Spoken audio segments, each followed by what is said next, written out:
Good evening, sir. Good evening, Madam President. I had the mic earlier, and I guess I'll start over again because we had a little bit of a distraction in how we're setting the stage here. But I was speaking when Senator Looney was on the dais, and I recall the first time him being on that was when he was sworn in January as the President Pro Tem of the Senate. And we began our day and festivities that first Wednesday in January of this year, pledging to work in a bipartisan manner to do great things around this circle for the constituents and the residents of the state of Connecticut. And we proceeded down that path. We adopted rules without objection. We met in committee. We welcomed our new freshman legislators, and we began the state's business. And then we reconvened in joint session in the end of February, where Governor Malloy had addressed the joint session of this body and delivered his budget address. And during that budget address, Governor Malloy had pledged no new taxes. And he presented a budget that had no new increases in taxes, but to the surprise of many, had drastic cuts to services and to individuals, which I don't think anybody in the legislative branch of government would welcome. And in fact, I think it was decried by all four caucuses, both Republicans and Democrats, House and Senate members, as doing more harm to our most vulnerable population than we could ever stomach, and we set about creating our own budgets. So after Governor Malloy had presented his budget, which was dismissed by the legislative body, the Senate Republicans, and with our counterparts in the House, created a blueprint for prosperity and developed a budget which we thought would not only set our state in the right direction, but we restored vital services to our most vulnerable population. We did so without raising taxes. We created a transportation infrastructure which would have invested tens of millions of dollars into our crumbling roads, our bridges, and our rail systems. We had a plan to pay for that. And we also started to address our long-term debt obligations. That budget was dismissed summarily by members of the opposing party, the majority party, and by the governor's office. So then the committee of the Finance, Revenue, and Bonding Committee and the Appropriations Committee began their deliberation process of crafting a budget which would become the majority party's budget. During those deliberations, we saw the writing on the wall that the budget deficit, which was a surplus 2 weeks before the November elections, would result in a deficit. So communication from our caucus to the majority party caucus and the governor's office to get together to start discussing this so we could address the issues of our finances went unanswered. And the farther down the road we got, the more painful it would become for all of us. And so there's a lot of things that happen in this budget that are not to my liking, and a lot are not to the liking of many of the Republicans in this General Assembly, but in many people that reside in the state of Connecticut. Because it has been years since there's been such a large outcry from not only businesses, the middle class, the working folks that depend on the state services, decrying the budget that was proposed and passed by this body by slim margins on June 3rd. And it seems like we've been talking about this for quite some time. It's been a month almost now. And the reason why we're talking about it so often is because more things were learned about that budget than were first discovered that one night. Because we were not able to participate in the creation of that budget. We all know that once the budget is passed by the individual committees of cognizance, that being the spending side and the revenue side, and I've always thought that was odd that rather than doing them in tandem, in Connecticut, in the state legislature, we decide how much we want to spend first, and we try to match our finances to our spending habits. And I think that's the wrong way to go. It should be the reverse, that we have to determine, as most households do, And most municipalities do. They figure how much money do they have coming in, what's their revenue stream, and then they determine their spending levels according to that. So you learn to live within your means. We don't do that here at the state level. We decide how much we want to spend first, then we try to make sure our revenues match that. And that's what sets us off on the wrong foot. And I say set us off on the wrong foot is because I think the problem that we have here, folks, is cyclical and it's systemic. And the reason why I say it's cyclical, because I call it the nail in the tire syndrome. And we're always going to be back because the tire is our budget. And there's a nail in it, so it's slowly losing air, just like we're slowly losing our revenue. Every estimated appropriated amounts of revenue that came in, whether it's through the sales tax or the income tax or the corporate taxes, never met its expectations. Why? There was a variety of reasons. Our economy was in a slump. People moved. People didn't have the expendable income to purchase goods and wares. So all those things had a negative impact on our budget because we anticipated those revenues coming in, and they didn't materialize. But we didn't adjust on the other end. So the nail is still stuck in the tire. What do? We put air in the tire. And in the scenario I'm giving you, air is taxes. We raise taxes to put more air into the tire. But eventually, if we don't pull the nail out and patch the tire, we're going to keep losing air. We're back to the same thing all over again. And that's what we're seeing in this budget cycle. 4 years ago, we had the largest tax increase in the history of the state of Connecticut, $3 billion. Now we have the second largest tax increase in the state of Connecticut, $2 billion. And we're already anticipating a deficit at the end of this biennium for another $800 million, which I'm sure will be in $1 billion again. Why? Because we have not taken the nail out of the tire. We haven't fixed the problem. We're going to be back in the same thing over and over again. That's the cycleness of it, and the systemic problem is because we haven't fixed the problem. Now, some may say, how do we go about fixing that problem? Well, I believe personally that we should have all the government that we need, but only the government that we need. There's many different ways that we can achieve those goals. One, we have to start looking towards the private sector for doing some of the same things that the state does, because for every dollar that you spend on a state employee's salary, you're spending an extra 80 cents on the fringe benefits. Our state, and this is no fault against the state employees, they do great work. They apply for their jobs, they came here, they work hard every single day. But we're competing at the state level against the folks that are in the private sector doing the very same thing. But the state agencies know that they've got the General Assembly that will just raise taxes. So there's not a conscious of, we have to be wary of how much money we spend. Because if we don't spend it, we'll just go back and ask for more. And guess what happens? They get more, and then they get more, and then they get more. That doesn't happen in a private business. If you're not realizing your money, you have to start cutting corners. What's the most expensive part of any type of a business? It's labor.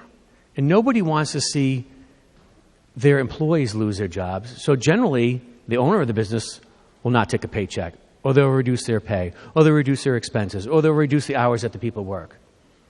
And then that has this systemic problem that we're seeing, that people don't have as much money, so they're not putting that back into the economy. It's a never-ending cycle. Now, some may say that an analysis of the budgets that have been proposed over the past few recent years have shown that we've only had a growth of 4 to 6%. But part of that problem is we've removed so many of those items out from our general fund. Our growth grew a lot more than 4 to 6%. In fact, this year, it grew over 21%. Next year, almost 23% increase in spending. That's unsustainable. How can we think that our tax structure that we have set up now in the state of Connecticut can keep pace with our spending if we're growing at 21 and 23%, respectively, annually? We just can't do it. And this budget that was before us was praised as historic, and it provided property tax relief to our residents. But that's just simply not true. At the end of the day, when somebody says, how much money do I have in my pocket that gets to stay in my pocket versus how much money that I have in my pocket has to go out and go to government.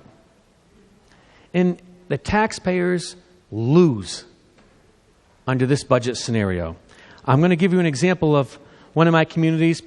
the city of Torrington. It's a blue-collar city, 53,000 population.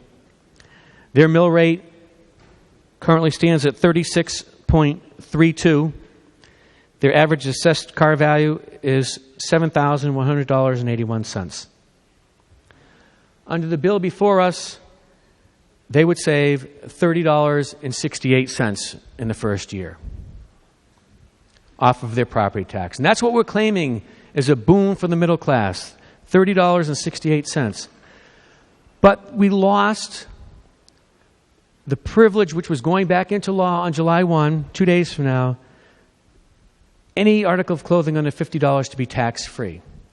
If you spend $500, which is a very nominal amount of clothing, in a year's time, that's $31.75.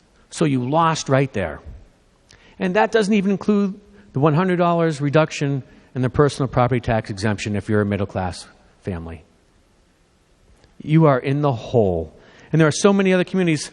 In fact, 8 other of my communities, Avon, Barkhamsted, Canton, Crowbrook, Heartland, Harwinton, New Hartford, and Norfolk, don't even benefit. They lose because they lost the clothing allowance, the exemption of clothing under $50, and they lost the personal property tax exemption. They lose. If you look at the runs, you can get those through CCM. I was glad to see CCM speak up this year on the budget as proposed. I'm glad to see that CBIA and the National Federation of Independent Businesses and all the people that came to the Capitol and contacted their legislators and said, this budget is bad for Connecticut. It's a spend, spend, spend. It's unsustainable. You'll be back here in a year claiming you need more revenue, that you have a revenue problem, when in fact we have a spending problem. And that seems to be the argument that we have every year, day in and day out in this building, whether it's a revenue problem or a spending problem. When our revenue numbers are down about 4% growth, but yet our spending's up to 21, 23%, you tell me, what does the average person out on the street tell you is the problem? They say, learn to live within your means. Learn to live within your means. Some of the things that I've noticed in this budget are troublesome for some folks because they're things that have never been taxed before. I was kidding around with my wife the other day. I said, after July 1 comes around, when you brush your teeth in the morning, look in the mirror and smile because you're getting taxed on that. And she says, what are you talking about? And I said, we now tax water companies for operating expenses. If they want to put in a new water line or the water that flows through that, they're going to get charged a sales tax on top of that. Never was before. And you know where that's going to go? It's going to trickle right down to the ratepayer at the end of the day. We're not taxing the homeowner directly, but we're taxing the businesses. So anybody who has a water company, I guarantee you're going to see an increase in your rates the next time that there's a rate case, because we've now charged them 6.35% to invest in their own company. When we see water mains break underneath our city streets that are clay and 100 years old, now we're telling these water companies, guess what? If you want to repair those pipes, be proactive. We're going to tax you on the job that you're doing. Never was taxed before. So maybe now they're going to think, maybe I'll wait a little bit till something actually happens before I start thinking about infrastructure replacement and repair. And don't be fooled by the fact that municipalities will get more money or you're going to get additional monies through the car taxes. That doesn't happen in this budget. That's pushed out. It doesn't impact anybody this year. We're going to start collecting it, but it's not going to be delivered until the outer years. We've seen what happens with the municipal revenue sharing account before in the past. We said to the municipalities, when our sales tax was 6.25, we said, let us raise it to 6.35. And we're going to create an account that will share that additional revenues with you. Because remember, our municipality said the only way we can raise revenue for ourselves is through the property taxes. You've got to give us some other mechanism. So the state said, well, we understand. Nobody likes to pay property tax. I don't like paying property tax, but I understand that's a necessary form of running our government, that we have to pay it. But when you look at other states surrounding us, we are the number one in the highest per capita property taxes on our individuals, whether it's either a homeowner or a car owner. And we talk about young people wanting to move into our state, and we're having one of the quickest aging populations in our state that we're going to see over the next 5 to 10 years, because these people bought their homes for $10,000, $15,000, $20,000. They're paid for. So now they're just paying their property tax. And even our senior population is saying, you're forcing us out of the state because we can't even keep up with the property taxes. But yet you think these young people that are just starting a family are going to be able to come in and throw down $300,000 for a house? And pay $7,000, $8,000, $9,000 on top of that for taxes a year? And oh, by the way, we're going to charge you $300, $400, $500 for your car tax every year too on top of that? And that's only for your personal property tax. I'm not even getting into the fire district tax, any sewer district taxes that you pay, because that's going to be accounted into your mill rates as well. Spend, tax. Somewhere it's going to be the straw that broke the camel's back. And I think we're inching closer and closer to that, and I'm afraid. And we should all be afraid that that day is coming sooner than later. When we talk about things that people, just the simple things in life, maybe we won't go out and do something this year. We'll do a staycation. We'll stay home. We'll stay in our state of Connecticut. But let's take the family car. Let's go out for a ride. But you know what? Before that, my car is dirty. So let me go hit the car wash. I want to have a nice, clean car before I take my family out on vacation, because I just wanted to look nice. Taxing it. Never taxed car washes before, but we're doing it now. And then we want to pick up a ball game somewhere and go into a parking lot. Taxing it. You want to park in a parking lot that's not based for employee only, non-metered parking lot, potential for taxes. When does it stop? And we're even asking our small towns that have almost no commercial base for their taxes. Almost everything is borne by the individual homeowners. The resident trooper program for them. Right now, they pay 70% of the cost of a resident trooper. They don't pay 100% because sometimes the trooper has to go out and do the duties because they're state police officers, and they may be required to travel outside within that community. So many years ago, the towns worked out a deal with the state that they would pay only a percentage of that. Now we're saying to the towns, because of tough budget times, you're now going to pay 85% of that cost. You're still going to pay 100% of the fringe benefits and 100% of overtime, but for the regular salaries, 85%. But only for the first 2 resident troopers that you have. Anything over that, you're paying the full boat of 100%. But guess what? If we need to pull them off and pull them out of your community to do something for us, we're going to do it. So now we're asking our communities to pay for something that's not even there. Tax, spend. And do we think... let me get back up. I wrote an article about Keno. And we dubbed it the whack-a-mole, because you know that game where the mole keeps coming up and you take a hammer and you keep whacking it back down? It's a carnival game. Because 3 years ago, Keno popped up out of nowhere. Actually, I think it was before that, when Governor Rell was in office. She talked about Keno was floating around then. Got whacked down. Then it came back up, whacked down again. Then it appeared in an implementer. Senator Markley so rightly pointed out that sometimes we don't know what's in the implementers, and nobody wanted to confess to putting it in there. People were pointing fingers at who did it, who done it. It was like a clue game. So then this body said, we don't believe in gambling. It's an addiction. It's not something, it's a sin tax that we shouldn't be promoting in the state of Connecticut to fund our general services. So we're going to repeal it. So last year, what did this General Assembly do? We repealed the Keno legislation. But guess what we did this year? We repealed the repeal. It gets confusing, but out of all that, we have to give each of the tribes 12.5%. So 25% of the revenue that we get from Keno is going back to the tribes. Is that a good deal? You tell me. I don't know. How many more people are going to have to go to Gamblers Anonymous or lose their homes? Because now, rather than traveling to that certain part of our state that have those facilities. You can go to any pub, restaurant, wherever else the Connecticut Lottery Corp wants to have Keno and sit there and play a game that's very addictive.